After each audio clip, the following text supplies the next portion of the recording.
All right, so now we're going to look at practice test 2. And so we'll start with chapter 14, and it starts with true and false questions. And so it says, if angle D and angle E are supplementary and congruent, then they are right angles. So let's take a look at that.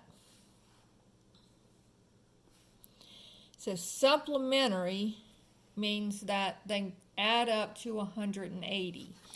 So here's angle D and here's angle E. So notice if they add up to 180 and they're equal, so that would mean that D equals E, so I could say D plus D equals 180. So 2D equals 180. So D equals 90 degrees.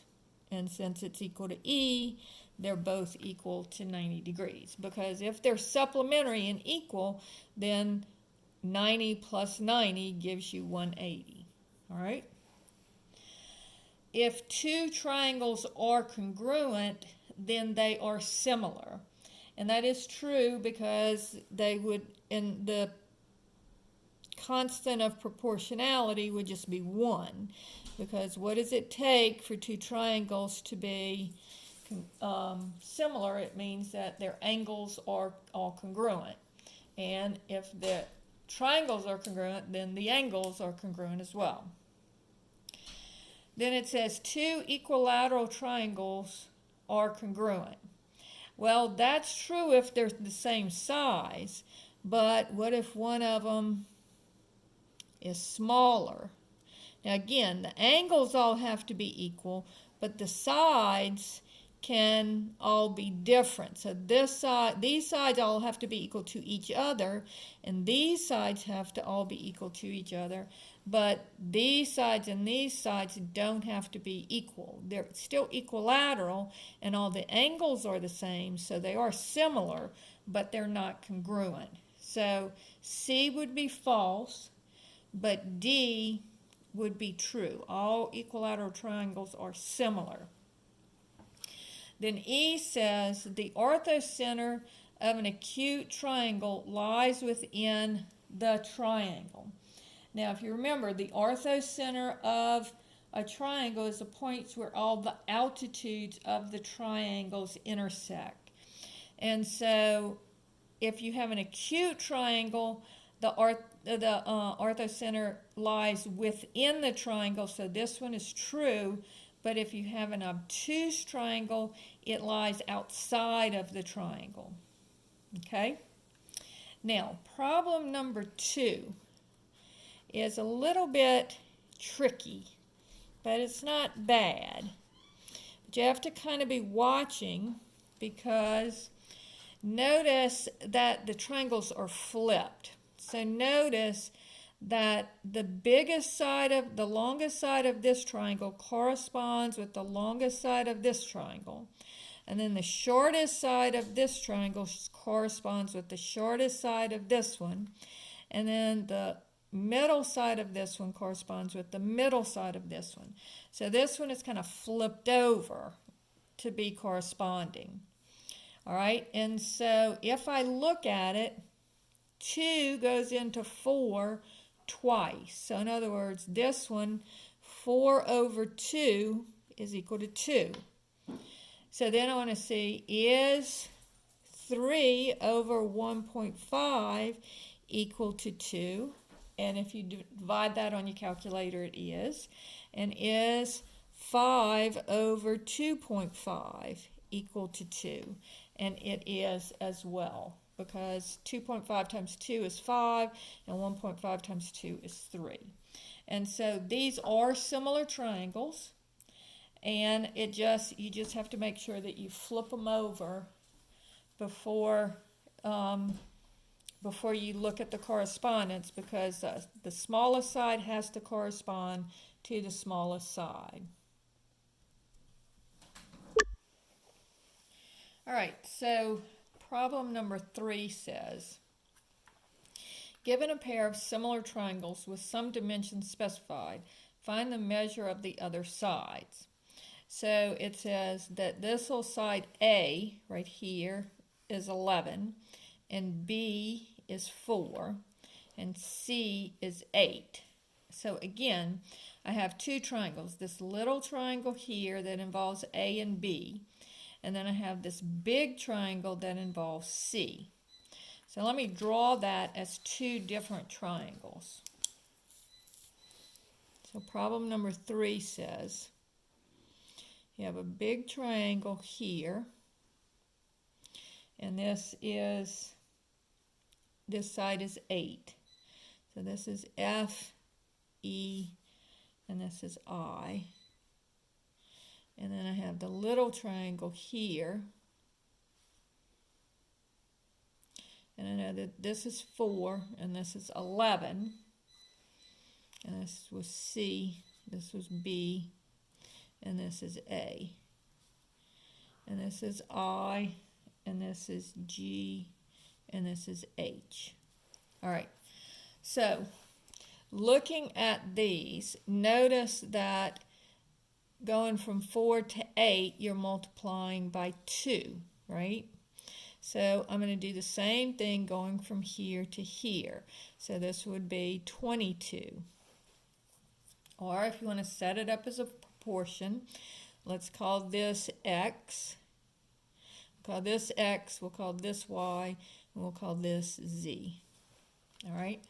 And so I would have 8 over 4 equals X over 11.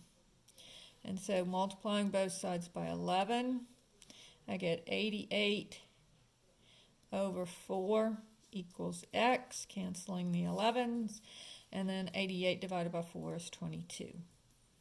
So X here would be equal to 22. Now before I can find Y, I have to find out what Z is.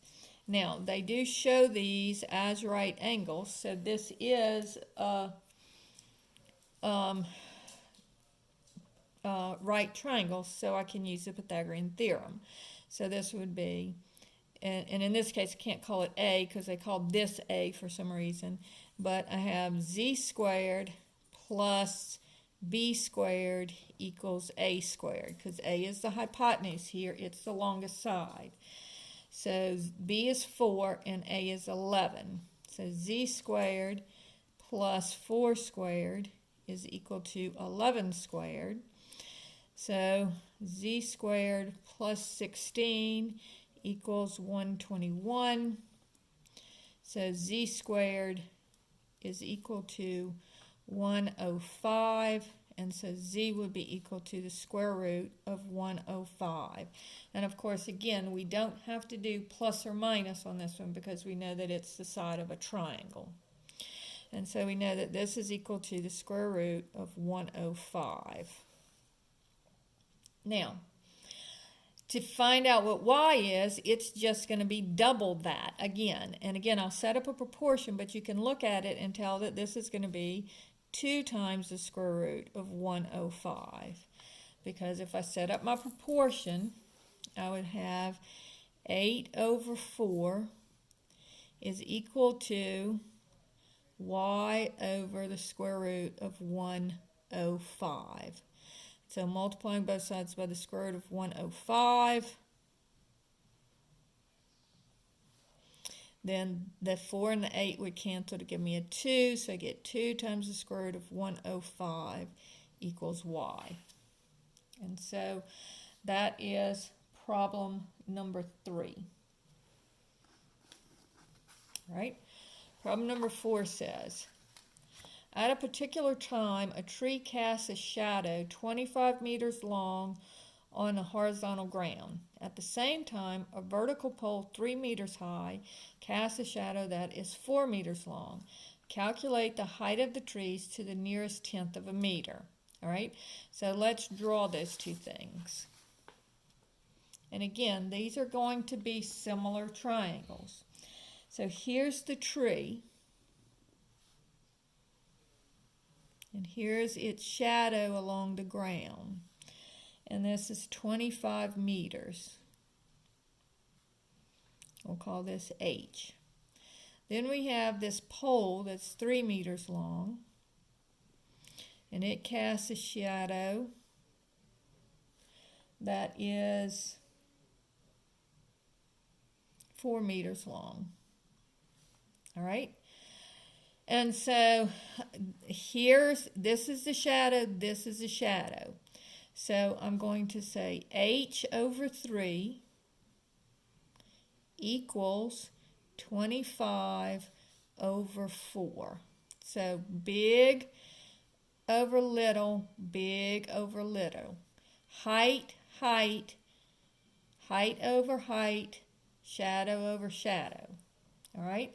And so here, multiply both sides by 3 over 1. And I get h is equal to 75/4. Now if I get my calculator out to estimate that to the 10th of a decimal place, I'm going to go 75 divided by 4 equals 18.75. And so if I'm rounding it off to the nearest 10th of a decimal place, because so I'm rounding the 7 off. So this either stays a 7 or becomes an 8. Because this number behind it is 5 or bigger, it will become an 8. So 18.8 meters would be the answer, rounded off to the nearest 10th of a meter. All right. Question number 5 says, 2 right triangles are similar, and the lengths of the sides of one triangle are 8 times the lengths of the corresponding sides of the other. Find the value of x in the statement. The area of large triangle is x times the area of the small triangle. All right, so let's take a look at this one. So here's one triangle. And let's say that this is the base of the smaller, and this is the height of the smaller. All right? And then we've got the bigger one. Now, I'm not going to be able to draw this one 8 times as big, but I'll draw it a lot bigger. It's probably double, but I'm going to label it as... So now everything in this triangle is 8 times as big as the small one. And so this would be 8 times b, and this would be 8 times the height of the small one, right? So the area of this one would be 1/2 base times height. The area of this one would be 1/2, and the base of this one is 8b, and the height of this one is 8h. And so this would be 1/2 times 64 BH. So I can take out the 64, so this would be 64 times 1/2 base times height. So that's going to be 64 times the area of the small triangle. So it'll be 64 times as big. The area will be. And notice it's because you're multiplying 8 times the base, but you're also multiplying 8 times the height. And so 8 times 8 gives you 64.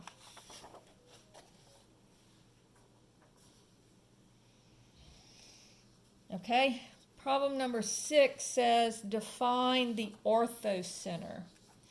So the orthocenter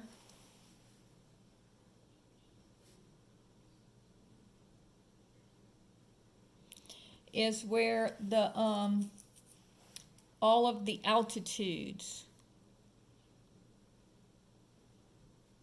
intersect. Okay, so that's the orthocenter. Then part B says, sorry, it's on the next page, to define the end center.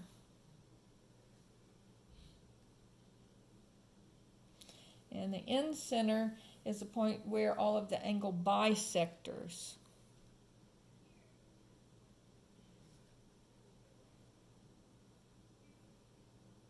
intersect.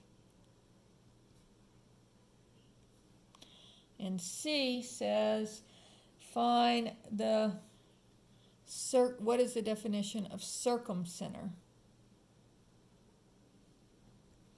And the circumcenter is the point where all of the distance from all of the vertices are the same.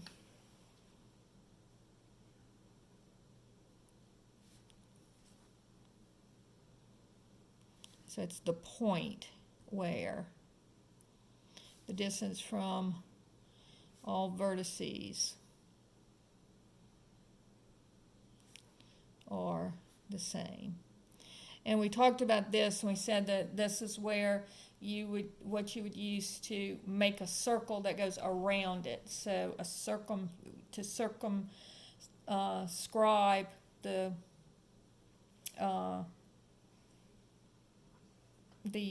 triangle within the circle. Okay? Question number 7 says,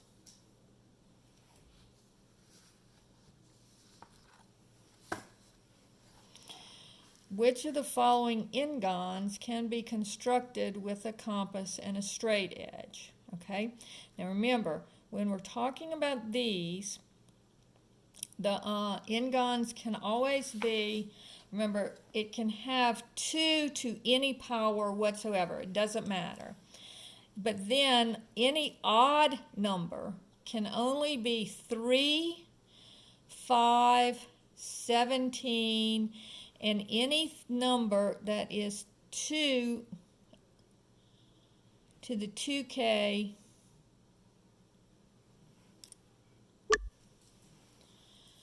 to the 2k, 2 to the 2 to the k plus 1. All right, so let's look at these. First of all, part A says an octagon. And an octagon has 8 sides. Well, if I do the prime factorization of 8, 4 is 2 times 2 times 2, so this is, it's 4 times 2, which gives me 2 times 2 times 2, so it's 2 to the 3rd. So anything that's just 2 to any power, it would be yes, you can. Okay, part B says an 85agon. All right, so 85, well, let's see, it has a 5 at the end, so 5 will go into it. And 85 divided by 5 is 17. And so notice that this would just be 5 times 17. So 5 and 17 are both Fermat primes. And since they are both Fermat primes and they're not repeating, this one would also be yes. Part C says a 45agon. So 45 is 5 times 9, and 9 is 3 times 3. So this is 3 times 3 times 5. Now I wrote it like this instead of as 3 squared because notice that I've got 2 3's here. And remember, the Fermat primes can only be repeated once. So this one would be no. Then D is a 40agon. And so let's see, that's 4 times 10, and 4 is 2 times 2, and 10 is 2 times 5. So this would be 2 to the 3rd times 5. Now remember, you can have as many 2's as you want. And the only odd number is a 5, and there's only one of them, and it is a Fermat prime, so it is yes. And then E is a 35agon, and 35 is 5 times 7. And so 5 times 7, 7 is not one of the Fermat primes, and so again, this one is no. Okay, so that's problem number 7. Problem number 8 says, find the area of the kite in terms of the diagonals. All right? And so notice what you have here is you have two triangles, one on top of the other. So the area of this triangle would be BE, the measure of BE. So let me draw it on my paper. So they kind of look like this. And that's about as good as I can get on a kite. So D, B, A, E, and C. So the area of this little top triangle, notice that the base is DB and the height is AE. So this area would be 1/2 DB times AE. All right. And then if I look at the bottom one, this is DB, and again this is EC. And so the area of this one would be 1/2 DB times EC. And that's the distance from E to C and the distance from B to D. That's what that means. And so the total area would just be these two added together. 1/2 DB times AE plus 1/2 DB times EC. Now, if you notice, and you can actually leave it like this, but if you notice, this is 1/2 DB, and if I factor out the 1/2 DB, I get AE plus EC. And so that gives me 1/2 DB, and then AE plus EC is just AC.